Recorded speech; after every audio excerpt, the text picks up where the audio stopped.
Se eu tenho um talude que está instável, ou se eu tenho um projeto, um aterro que eu precise fazer, como é que eu garanto a estabilidade desse talude em relação à inclinação? Basta meter lá uma angulação, uma inclinação de 45 graus e tá filé.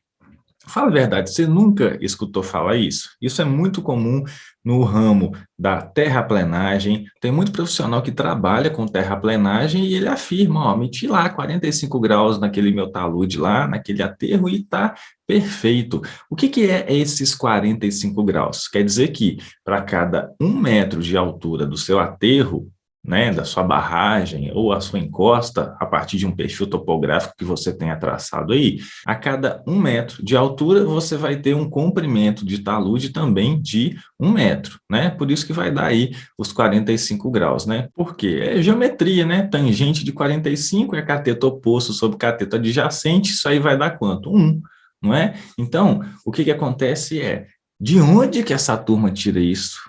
Que se você faz lá um talude com essa inclinação, tá perfeito, tá estável e pode chover à vontade, não vai acontecer nada. Mitaço, né?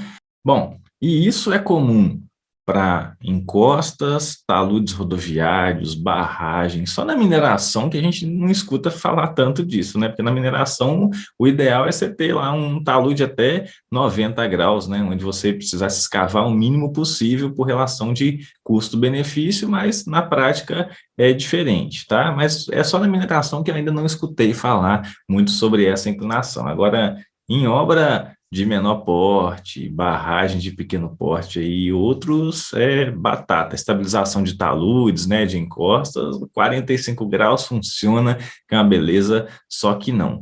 Agora, por que disso? Vamos pensar, se você já me acompanha por aqui, você já deve ter reparado que mais cedo ou mais tarde a gente está falando de mecânica dos solos aplicada, sim, à estabilidade de taludes, mas isso envolve, portanto, parâmetros de resistência, envolve um bom perfil geológico, geotécnico, não é? Você precisa ter lá a sondagem, você precisa conhecer o perfil do seu solo ou solo rocha, a sua subsuperfície, a sua camada ou as camadas que compõem aquele talude, aquela encosta, e quanto mais estratificado for esse material ou esse maciço, é aí que você não tem garantia nenhuma se esses 45 graus vão funcionar ou não, tá? Existe uma premissa para um talude homogêneo que se eu utilizo lá um ângulo de 45 graus, eu posso desprezar o atrito daquele material e ele vai continuar estável. Só que se você tiver uma camada de material